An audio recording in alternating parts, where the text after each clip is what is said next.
Part 1. You will hear a woman calling the London Police Department to report a robbery. First, you have some time to look at questions 1 to 4.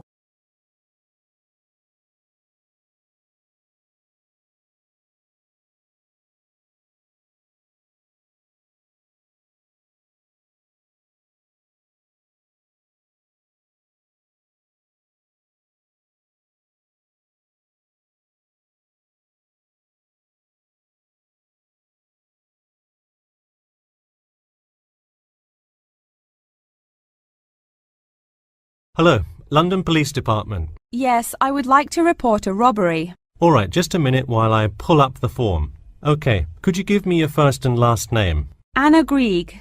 Anna Gregg. G-R-E-G? No, Grieg. G-R-I-E-G. Got it. All right, moving on. Gender, female. Date of birth? 15th of March, 1980. All right, thanks. Just a few more personal information questions, and then we can address your claim. All right. What's the address? 4 Ellendale Street. That's E-L-L-E-N-D-A-L-E. Oh, right, Ellendale Street.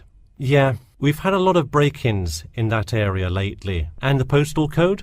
W5 2AT. And are you a citizen of the UK? No. OK. What type of citizenship do you have? Well, I lived in the United States for most of my life, but I am actually of Grenadian nationality. OK. So is that the country that issued your passport? Yes. All right. Before you hear the rest of the conversation, you have some time to look at questions 5 to 10.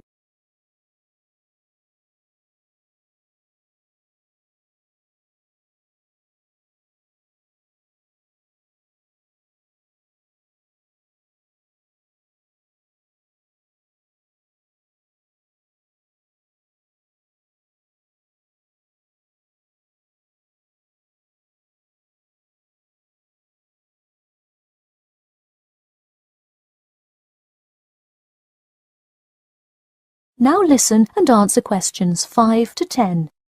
And what is the crime you're reporting? I already said a robbery. Oh, right. Sorry, this is about the 100th robbery report I've filled out today. Have you had any prior break-ins? In the building or just my flat? The unit below mine got broken into last year. No, just your flat. Oh, then no, not here. All right, let's see here. Can you think of anything that was out of the ordinary around your building, or anyone who may have had reason to do this? No, it seemed like just a normal evening. I didn't see anyone suspicious and can't think of anyone that would target me specifically. How long has this been your place of residence? Let me think. I moved in on February 1st and it's October, so it's been about 8 months already. Wow, time flies. And that is just for Ellendale, yeah? Yes, I have lived in the UK for just over 1 year. I see. Can you give me the first and last names of all members of the household? Actually, I live alone. OK, so no other occupants. And can you give me a brief account of what happened? I left to go to a dinner party at 6 p.m.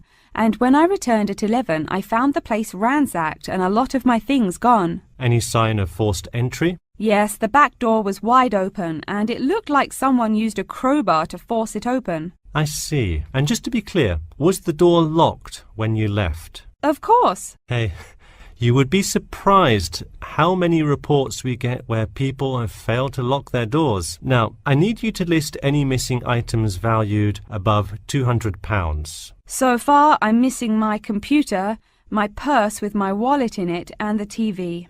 OK, let's start with the computer. What is the estimated value? £500. And what is the serial number? G41687770. Thank you. And a visual description? It is a black 13-inch PEMDAS cloud book. There is an Oxford sticker on the lid. OK, and could you give me a description of the purse? Sure, it's a Claude Frieda shoulder bag and the material is silver-coloured cloth. Price? £300. OK, that concludes my report. I'll submit it and we'll let you know of any developments. That is the end of Part 1. You now have half a minute to check your answers.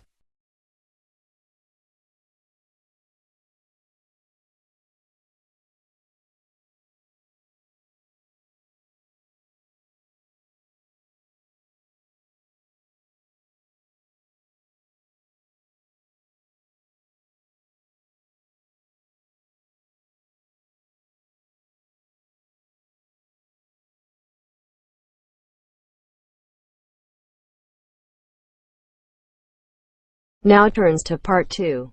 Part 2.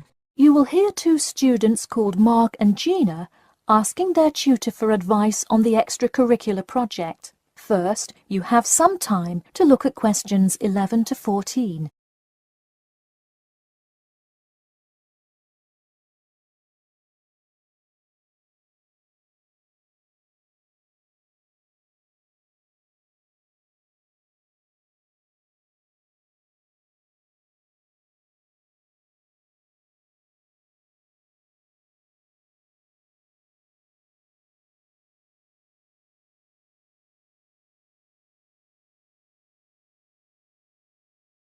Now listen carefully and answer questions 11 to 14. Hi Mark. Hi Gina. What can I help you with? So we were hoping you could help us with this extracurricular project. Sure. What is the topic? Attending business school. This sounds like a great idea. So you're going to explain the requirements for getting into business school? Not exactly. It will be more broadly about the experience, the academics, accommodation, and social experience that comes with being part of the business school. I see. So would your audience be the general public? Well, we would probably want more to focus on members of the institution. We would especially like to reach individual applicants to the business school. I see. Now, what form will this information be? You could give a talk to all the summer courses. All you'd need is permission from the course director. Or you could pass out information outside the student union. Those are both good ideas.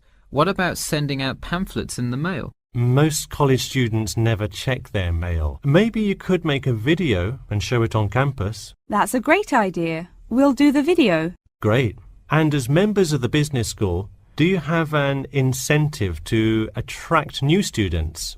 If so, this idea is a great way to do that. No, the idea actually came about because of how much students like us worry about their studies. Yeah, when I got into business school, there were a lot of things I had not prepared for, so the video would cover a lot of things Mark and I wish we had known upon entering business school. Right. Before you hear the rest of the talk, you have some time to look at questions 15 to 20.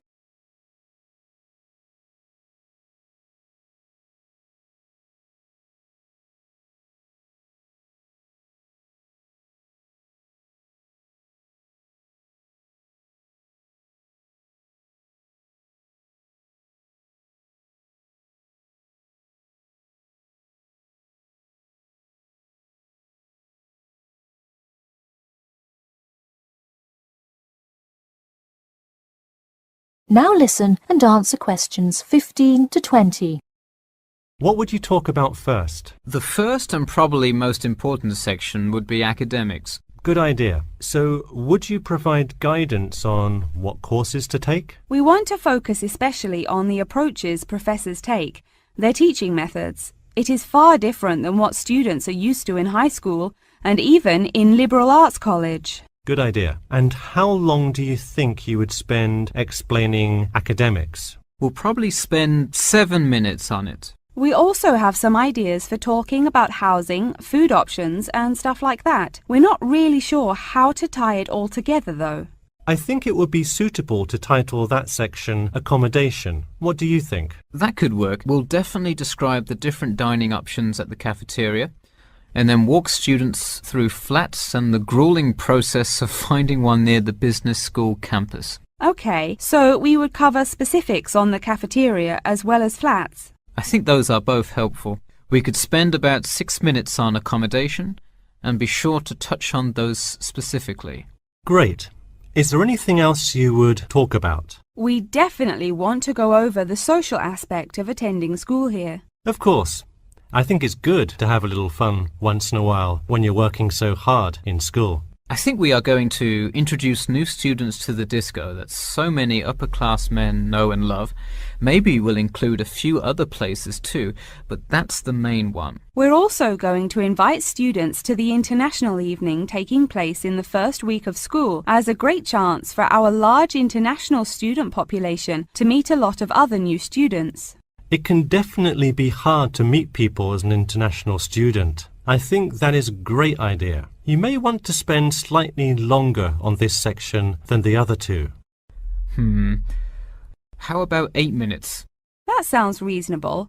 So overall, the introduction should take 3 minutes and then the conclusion should take 4, giving us a total of 28 minutes. I wouldn't rush your introduction. Maybe give it between 4 and 6 minutes. The conclusion, though, can be shorter since it's just a quick refresher of each of the topics. Give that not more than 2 minutes. Okay, so in total, the video should take about the same time, just more intro and less conclusion? Precisely. All right, we're going to get to work on our video. Thanks for your help. That is the end of part 2. You now have half a minute to check your answers.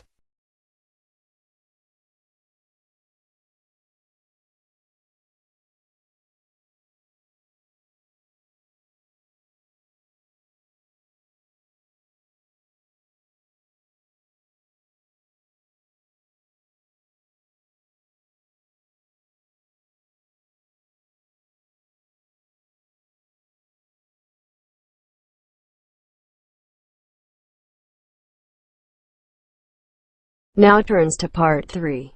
Part 3. You will hear a student called John talking to his classmate Danny about the details of his research project. First, you have some time to look at questions 21 to 26.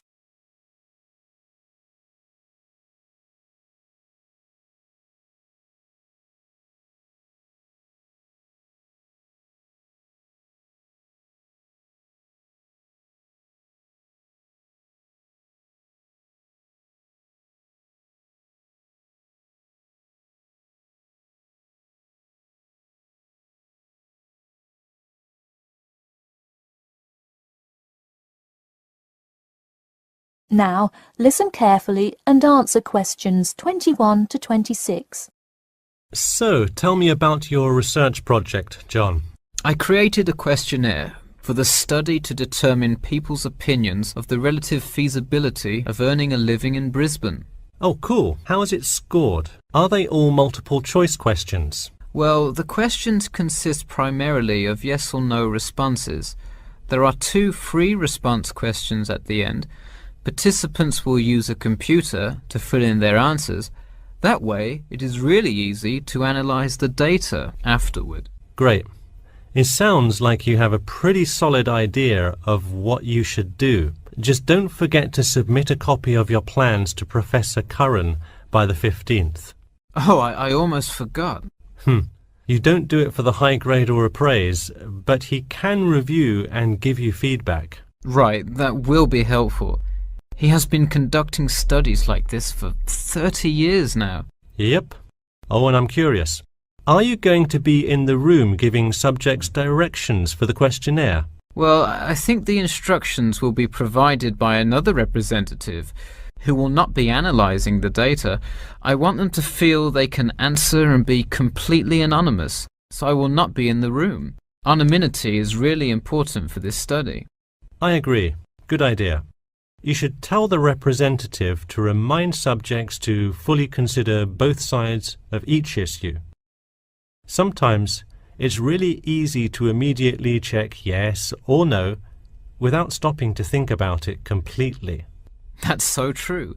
It's like a race to finish the questionnaire first or something. I'll make sure to include that in the instructions. This report has to be perfect. Wow, what's the big deal?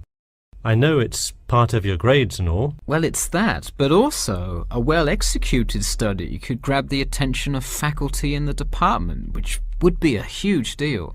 So, for attention? No, silly. I mean, I could really gain the respect of professors who may later take me on as a graduate student in their labs. Oh, I see.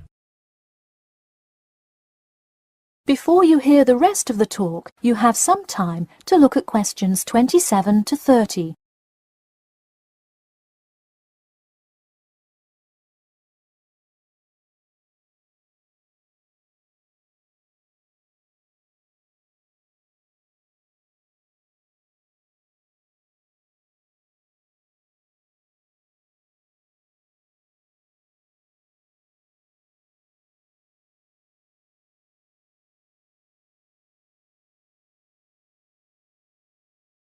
Now, listen carefully and answer questions 27 to 30.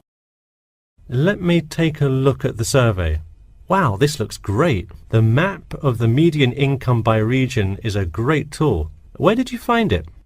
Oh, thanks. I read a lot of sources and just noticed this one in a small psychology journal called Modern Psychology. It's more helpful than the photo I added, but I think the photo is just so interesting. It was in the newspaper last year during that huge wage strike. It's great. Probably not necessary, but it looks great. I don't understand. What is WKRX's involvement here? Oh, the radio station agreed to sponsor the study if I play their station in the room. Wow, interesting. So you don't have to pay for any of this? Exactly. Nice. Where did you get that idea? Last month, at the Psychology Club Council meeting, someone talked about how easy it is to get sponsorship from local businesses, so I listened to their advice and called around. I'll have to remember that. Well, this all looks great. Good luck. That is the end of part 3.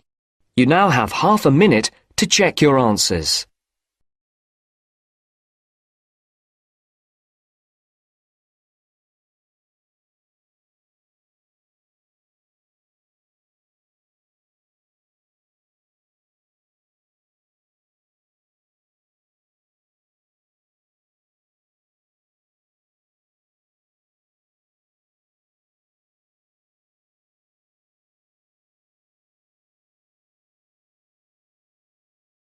Now turns to part 4. Part 4. You will hear the beginning of a lecture about the Pleasanton Town Market. First, you have some time to look at questions 31 to 40.